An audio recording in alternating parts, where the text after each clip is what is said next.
Alright guys, कैसे आप सब? होप करता हूँ आप काफ़ी ज़्यादा बढ़िया होंगे। और मैं लेके आ चुका हूँ एक नया episode of football transfer window, जहाँ पे आज मैं पर्टिकुलरली सिर्फ दो क्लब के बारे में बात करूंगा। पर्टिकुलरली और मेजरली दो क्लब के बारे में बात करूंगा, क्योंकि न्यूज़ तो कई सारी है, लेकिन भाई अब छोटे मोटे क्लब्स को कवर करना पॉसिबल नहीं है। तो मेजरली मैं आज स्पेन में ही रहूंगा और भाई दो राइवल क्लब रियल मैड्रिड और बार्सिलोना के बारे में बात करूंगा। दोनों की साइनिंग के रिगार्डिंग बात करूंगा और कैसा चल रहा है सब कुछ। तो भाई बिना किसी देरी के आप सबसे एक छोटी सी रिक्वेस्ट है, चाहूंगा चैनल को लाइक कर दो, शेयर कर दो, सब्सक्राइब कर दो। वीडियो पे नया हो तो एक कमेंट प्यारा सा कर दो, मैं रिप्लाई डेफिनेटली कर दूंगा। तो बिना किसी देरी के चलिए शुरू करते हैं। तो भाई सबसे पहले बात करते हैं रियल मैड्रिड की। तो भाई रियल मैड्रिड की टीम अब बहुत जल्दी ही ट्रैवल करने वाली है for the FIFA club world cup, शायद कर भी चुकी होगी जहां तक मैं जान रहा हूँ। और आज जब आप ये वीडियो देख रहे होंगे तो ट्रेंट का ऑफिशियल प्रेजेंटेशन होने वाला है सैंटियागो बर्नाब्यू पे। और Trent Alexander will where number 12। जी हाँ, वो लेजेंडरी नंबर 12 जो भाई इतने सालों तक मार्सेलो ने कहीं ना कहीं पहना, उसके बाद अब वो ट्रेंट पहनेंगे। और भाई कहीं ना कहीं ये बहुत बड़ा वेटेज ट्रेंट के कंधों पे डाल दिया गया, क्योंकि भाई मार्सेलो और उनका पोजीशन खैर अलग था, दोनों अपोजिशन फुल बैक्स थे, वो लेफ्ट बैक थे, ये राइट बैक थे। तो भाई कहीं ना कहीं फिर भी वो नंबर का वेटेज आता है। तो भाई all the best to Trent Alexander Arnold for his new journey. और भाई नंबर 12 पहनना अपने आप में रियल मैड्रिड के लिए एक बहुत बड़ी बात है, खास करके आपसे पहले कहीं ना कहीं एक बहुत बड़े लेजेंड ने इस नंबर को पहना था। तो देखते भी क्या होता है। और दूसरी न्यूज़ और दूसरी खबर की तरफ चले हम, तो भाई कहीं ना कहीं फ्रांको मस्तांतुनो, जो कि भाई अर्जेंटीना के वंडर किड, अर्जेंटीना के जो वंडर किड थे, जो उभर कर सामने आ रहे थे, कहीं ना कहीं उन्होंने 6 साल का कॉन्ट्रैक्ट रियल मैड्रिड से साइन कर लिया है। रियल मैड्रिड के लिए 6 साल का कॉन्ट्रैक्ट उन्होंने साइन कर लिया 2031 तक। और कहीं ना कहीं रिपोर्ट्स निकल कर सामने आ रही कि भाई वो स्ट्रेट भाई रियल मैड्रिड के स्टार्टिंग 11 में जाने वाले हैं। भाई सुन के काफ़ी ज़्यादा शॉकिंग लगता है, पर भाई एक 17 साल का भाई लड़का, जो कि भाई कहीं ना कहीं लमीन यमाल के एज का, और भाई वो रियल मैड्रिड के लिए स्टार्ट करेगा। तो रियल मैड्रिड ने भी भाई कहीं ना कहीं बार्सिलोना टाइप पॉलिसी मेरे को लगता है अपना ली, यंगस्टर से स्टार्ट कराओ और धूम मचा दो। तो भाई रिपोर्ट्स तो ऐसी आ रही कि जाबी अलोंसो जो उनको स्ट्रेट स्टार्टिंग लाइनअप पे डालने वाले हैं, कहीं ना कहीं उनका जो कॉन्ट्रैक्ट उन्होंने रियल मैड्रिड के साथ साइन कर लिया 6 साल का। और उनका मेडिकल भी डन हो गया है, डन हो चुका है ऑलरेडी। और कहीं ना कहीं वो हमें उनका प्रेजेंटेशन कल परसों तक देखने को मिल सकता है ऑफिशियल रियल मैड्रिड की जर्सी में। जैसे कि हमने देखा एक एक करके डीन हुइजन का भी हमें प्रेजेंटेशन देखा, आज ट्रेंट का प्रेजेंटेशन होने वाला है। और भाई कहीं ना कहीं उसके बाद फिर हमें कल परसों में फ्रांको का भी प्रेजेंटेशन देखने को मिलेगा। तो भाई रियल मैड्रिड काफ़ी ज़्यादा एक्टिव है इस ट्रांसफर मार्केट में, और कहीं ना कहीं वो हमें दिखता भी है।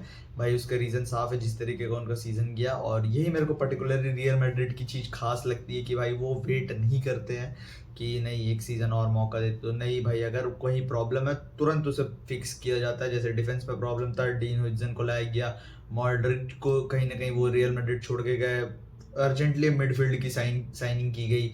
राइट बैक में देखा कि प्रॉब्लम है, कारवाहल इंजर्ड है, कारवाहल तो अब आएंगे ही, उसके साथ साथ ट्रेंट को भी ले आया गया।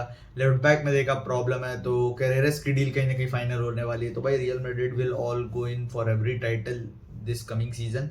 भाई कहीं ना कहीं एज अ राइवल फैन मेरे को काफ़ी ज़्यादा डर लग रहा है रियल मैड्रिड की इन साइनिंग्स को देख के। और अभी तो रिपोर्ट्स और निकल कर सामने आ रही कि और 2-3 साइनिंग्स हमें देखने को मिल सकती है, पर्टिकुलरली मिडफील्ड और अटैकिंग पोजीशन में। तो भाई डेफिनेटली भाई सोचने वाली बात है भाई, बहुत ज़्यादा कहीं ना कहीं मार्केट में रियल मैड्रिड एक्टिव हो चुकी है। और भाई रियल मैड्रिड के मार्केट में कहीं ना कहीं एक्टिव होना और सब क्लब्स के लिए खतरा होता है।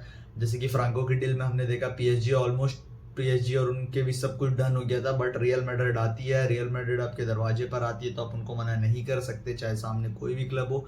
और वही हुआ, जो ऑलमोस्ट भाई जो यूसीएल चैंपियन टीम थी उसको भाई कहीं ना कहीं उससे वो प्लेयर उड़ा कर ले गई। तो दिखाता है रियल मैड्रिड किस कैलिबर की टीम है, क्या उनका ऑरा है भाई, क्या प्लेयरों के लिए मीन करता है रियल मैड्रिड को रिप्रेजेंट करना, ये अपने आप में बहुत बड़ी बात है।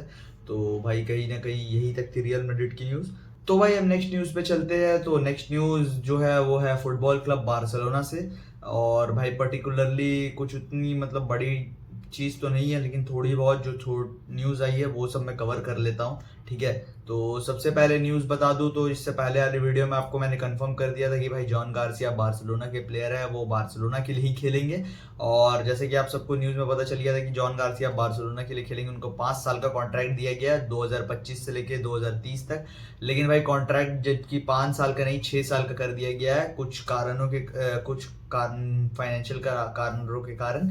और भाई जैसे कि न्यूज़ निकल कर सामने आ रही है, उसमें बताया ये गया है कि भाई बारसा की कहीं ना कि बारसा अपने आप को पहले प्रिपेयर कर रही है फॉर द फाइनेंशियल टर्म्स, क्योंकि अभी टेस्टिगन ने क्योंकि क्लियरली डिसाइड कर लिया कि वो नहीं छोड़ेंगे। और कहीं ना कहीं बार्सिलोना की मैनेजमेंट के लिए बहुत ज़्यादा हेडेक है, क्योंकि यही वो समर ट्रांसफर विंडो है जिसमें टेस्टिगन के पास भी एक मजबूरी है छोड़ने की, क्योंकि उनको 2026 में वर्ल्ड कप स्टार्ट करना है जर्मनी के लिए, और वो स्टार्टिंग गोलकीपर जर्मनी के तभी हो सकते जब वो किसी टीम में रेगुलर फीचर करे। और अगर जॉन गार्सिया आते तो उनकी कंडीशन थी कि वो नंबर 1 रहेंगे, तो डेफिनेटली वो नंबर 1 रहने वाले हैं। टेस्टिगन को बेंच ही किया जाएगा पूरे साल, 2-3 गेम अगर वो खेल लिए तो खेल लिए, नहीं तो पूरे साल उनको बेंच किया जाएगा। मेरे को पर्सनली लगता है ये, क्योंकि सेजनी भी है हमारे पास, ठीक है।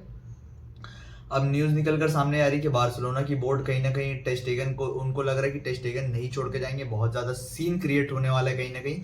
इसके लिए वो फाइनेंशियल टर्म पे कहीं अपने आप को काफ़ी ज़्यादा प्रिपेयर कर रहे हैं। तो जो 5 साल का कॉन्ट्रैक्ट था उसको बढ़ाकर 6 साल का कर दिया गया है। लेकिन अब इसमें बात ये होती है ना कि जैसे फॉर जो दोज डोंट नो कि भाई देखो, एक क्लब एक पैकेज तैयार करता है एक प्लेयर के लिए कि इसको 5 साल में हमको इतनी सैलरी देनी है। फॉर पर्टिकुलर जैसे जॉन गार्सिया की बात करें तो हो सकता है हम उनको 5 साल में 20 से 25 मिलियन का ऑफर करें।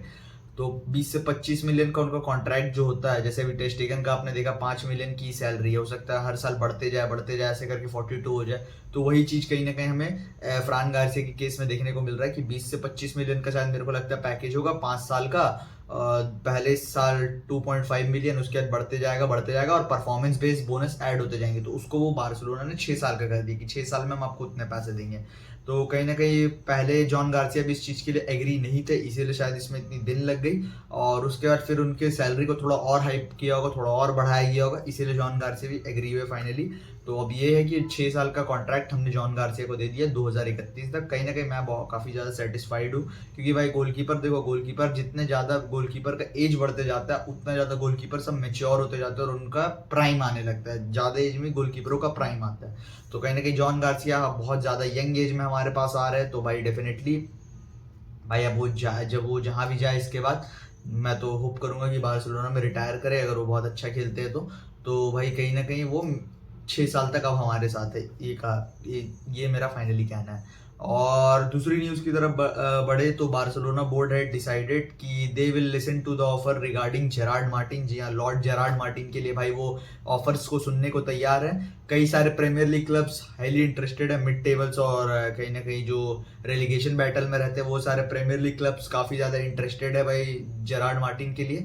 लेकिन everything will be dependent on Gerrard Martin, क्योंकि भाई देखो हमारे बार्सिलोना की एकेडमी से भी एक लेफ्ट बैक आ रहा है, मेरे को एग्जैक्टली उसका नाम याद नहीं आ रहा है, और वो भी हमारे साथ जाएगा प्री सीजन में हंसी फ्लिक के साथ। तो हंसी फ्लिक उस पर काम करने के लिए बहुत ज़्यादा इंटरेस्टेड है और काफ़ी ज़्यादा हाइप इस लेफ्ट बैक ने क्रिएट करके रखी है। एक प्रॉपर रिप्लेसमेंट बताया जाता है इसे बाल्डे का, और आगे चल के फ्यूचर में one of the best left back ये बन सकते हैं अगर इनका पोटेंशियल को प्रॉपरली यूटिलाइज किया गया। ऐसा बहुत सारे एक्सपर्टों का और फुटबॉल पंडित्स का मानना है जो कि बार्सिलोना की एकेडमी और बार्सिलोना को फॉलो करते हैं। तो भाई कहीं ना कहीं अगर ये आते इस सीजन और बाल्डे के बैकअप में रहते तो भाई कहीं ना कहीं मेरे को पर्सनली लगता है कि तब जेरार्ड मार्टिन को कहीं ना कहीं मौका नहीं मिलेगा और उनको छोड़ दिया जाएगा और कहीं ना कहीं उनके लिए ऑफर सुने जाएंगे। अब सब कुछ डिपेंड करता है जेरार्ड मार्टिन पे। बोर्ड ने क्लियर कर दिया अगर Gerard Martin wants to leave we will let him leave, और अगर वो जाते तो कहीं ना कहीं ग्रिमाल्डो और एक दो ऑप्शन हम और देख रहे हैं, उनके भी रास्ते खुल सकते हैं। अब आप बोलोगे कि भाई जेरार्ड, क्योंकि देखो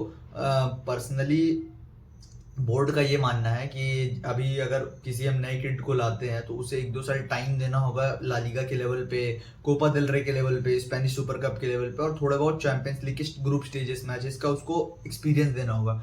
जो कि बाल्डे जब बाल्डे आए थे तो बहुत काफ़ी ज़्यादा यंग थे और आपने देखा उस टाइम हम एक रीबिल्डिंग प्रोसेस से चल रहे थे, रीबिल्डिंग का प्रोसेस हमारा चल रहा था और हम रीबिल्ड कर रहे थे अपने क्लब को और टीम को बना रहे थे। तो उस टाइम क्या था कि प्रेशर था बंदे पे पर रिलेटिवली कम था। और अब जो बार्सिलोना टीम है उसको सब एज अ फेवरेट देख रहा है, चैंपियंस लीग हो, ला लीगा हो, कोपा देल रे, भले रियल मैड्रिड सामने कितनी साइनिंग कर रही हो।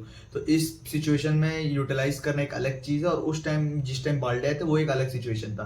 तो कहीं ना कहीं क्लब चाहती कि एक एक्सपीरियंस लेफ्ट बैक भी रहे बाल्डे के बैकअप में। तो इसके लिए ग्रिमाल्डो और एक और प्लेयर है, मेरे को नाम याद नहीं आ रहा, मैं फोटो लगा दूंगा, उनको देखा जा रहा है एज अ रिप्लेसमेंट, है ना, कि अगर बाल्डे बड़े मैच में इंजर्ड रहते तो ये दोनों काम कर जाएंगे, ठीक है।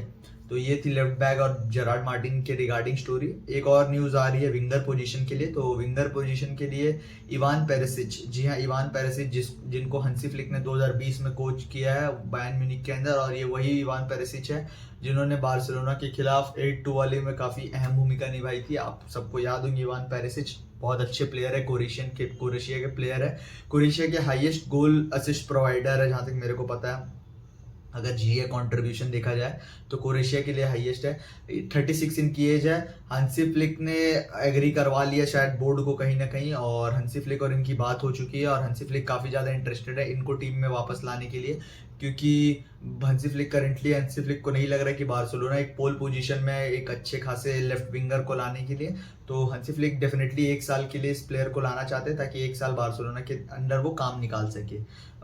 इवान पेरिसिच की बात करें तो भाई ये पीएसवी के प्लेयर है, अभी इनका कॉन्ट्रैक्ट खत्म हो गया, कॉन्ट्रैक्ट एक्सटेंशन की बात चल रही है। पर वही बात मैंने आपको कहा ना, एक बार्सिलोना और रियल मैड्रिड आते हैं तो भाई आपको रुकना पड़ता है। उन्होंने अपना कॉन्ट्रैक्ट एक्सटेंशन को होल्ड पे कंप्लीटली डाल दिया पीएसवी के अंदर, और भाई हंसी फ्लिक से उन्होंने बात की है, बोर्ड से कहीं ना कहीं बात की और कन्विंस करने की कोशिश की कि हाँ डेफिनेटली मैं अवेलेबल हूँ। देखो मेरा पर्सनल ओपिनियन ले लो तो भाई 1 साल के लिए Ivan Perisic is not an bad option. Bench से अगर वो आते हैं, एक्सपीरियंस है बड़े गेमों का, ठीक है, लेकिन प्रॉब्लम फिर वहीं आ जाती कि 1 साल के लिए ज़्यादा मैक्सिमम आ सकते हैं, नेक्स्ट ईयर फिर हम फंस जाएंगे, क्योंकि भाई नेक्स्ट ईयर हमें डेफिनेटली स्ट्राइकर की साइनिंग चाहिए रहेगी। भले हम जैसे मैंने आपको वीडियो में बताया, हम जूलियन अल्वारेस को लाए, या फिर हम एलेक्जेंडर इज़ेक को लाए, हम अर्लिंग हालैंड को लाए, लॉटारो मार्टिनेस को लाए, कोई भी हो सकता है, बहुत सारे प्लेयर इसमें है जो लिंक भी नहीं हमसे, कोई भी हो सकता है, कोई भी आ जाए, ठीक है, विक्टर योकेरेस कोई भी आ जाए, ठीक है, लेकिन उसमें हमको मिनिमम 100 से 150 मिलियन खर्च करने होंगे, और अगले सीजन हमारे पास विंगर के लिए पैसा नहीं होगा, जो है हमारे पास यही सीजन है। तो अगर इवान पेरिसिच आते हैं 1 सीजन के लिए, कोई खराब ऑप्शन नहीं, आप उनके स्टैट्स देख सकते हो। इस सीजन उन्हें पीएसवी के लिए खेलते हुए 16 गोल और 10 असिस्ट मारे, तो कहीं ना कहीं अगर बैकअप ऑप्शन का ये नंबर निकल रहा है, और हंसी फ्लिक में डेफिनेटली ये नंबर बढ़ सकता है अगर वो रेगुलर स्टार्टिंग लाइनअप में आए, तो भाई कहीं ना कहीं मैं खुश हूँगा। लेकिन 1 सीजन का हमें काम नहीं, में परमानेंट वहाँ पे सॉल्यूशन चाहिए, तो भाई डेफिनेटली एक परमानेंट साइनिंग चाहिए, beat Rashford, beat Nico Williams and beat Rafael Leao. मेरे को पर्सनली लगता है कि इनकी साइनिंग भी हो सकती है, क्योंकि एज ए फ्री एजेंट आएंगे, इनकी सैलरी काफ़ी ज़्यादा लो होगी, है ना। और दूसरी तरफ मैं बात करूँ कि मेरे को क्या लगता है इस सिचुएशन पे, इस रिगार्डिंग अभी तक जितने कुछ भी मतलब न्यूज़ आ रही है, मेरे को लगता है कि निको विलियम्स आने वाला है, किसी से भी कितनी न्यूज़ जुड़ जाए। क्योंकि भाई अगर निको विलियम्स नहीं आते तो लापोर्टा पर्सनली, जैसे कि हमने थोड़ी देर पहले तो 2-3 वीडियो पहले बताया था कि जो नेशंस लीग का फाइनल था उस टाइम लापोर्टा जर्मनी गए थे, पर्टिकुलरली उन्होंने निको विलियम्स के साथ एक मीटिंग हेल्ड की है।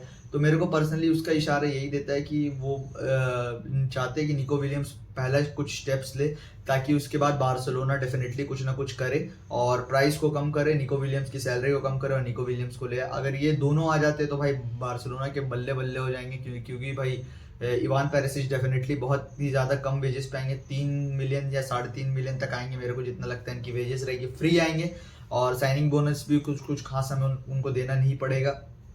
तो डेफिनेटली मैं चाहूँगा कि भाई पहले निको विलियम्स का देखते हैं, क्योंकि भाई यंग है, कहीं ना कहीं अगर हम स्क्वाड अपनी बना रहे हैं अगले 10 सालों के लिए, तो definitely Nico Williams take the bill. और भाई डेफिनेटली अगर वो आते हैं और उसके बाद इवान पेरिसिच आते तो मेरे को कोई शिकायत नहीं होगी। इससे भाई कहीं ना कहीं बहुत हद तक हमें लमीन यमाल के गेम टाइम मैनेज करने को मिल जाएगा, रफीनिया के गेम टाइम मैनेज करने को मिल जाएगा, क्योंकि भाई ये दोनों प्लेयर काफ़ी ज़्यादा ओवरलोड करते हैं। लमीन यमाल स्पेशली हमें नहीं चाहिए अंसु फाती 2.0। I think personally he is the definitely one who can fill the shoes of Lionel Messi. मेरे को पर्सनली लगता है कि लियोनेल मेसी का अगर कोई शूज़ को भर सकता है तो लमीन यमाल है, ठीक है, क्योंकि भाई जिस तरीके का उनका एटीट्यूड और जिस तरीके की उनकी परफॉर्मेंस है भाई, वो दिखाता है कि definitely he is next big thing in town. तो देखते हैं भी क्या होता है। तो आज की वीडियो के लिए इतना ही भाई। अगर आपको वीडियो पसंद आई तो चैनल को प्लीज़ लाइक कर दो, शेयर कर दो वीडियो को, और लाइक कर दो, चैनल को सब्सक्राइब कर दो भाई, कमेंट कर दो एक प्यारा सा, बहुत प्यारा सा कुछ भी अपने फेवरेट क्लब के बारे में रिगार्डिंग जो भी होगा, और बताओ आपको क्या लगता है कि अगला ला लीगा कौन जीतेगा, अगला चैंपियंस लीग कौन जीतेगा, और क्या रियल मैड्रिड के इतनी साइनिंग्स से बार्सिलोना फैंस डरे हुए हैं और नहीं डरे हुए। अगर आपको हंसी फ्लिक पे ट्रस्ट है तो लिख दो, कमेंट कर दो भाई, वी ट्रस्ट हंसी flick, definitely I do trust हंसी फ्लिक भाई। कहाँ से कहाँ उस बंदे ने इस क्लब को पहुंचा है। तो I will see you guys in next video, till then peace out.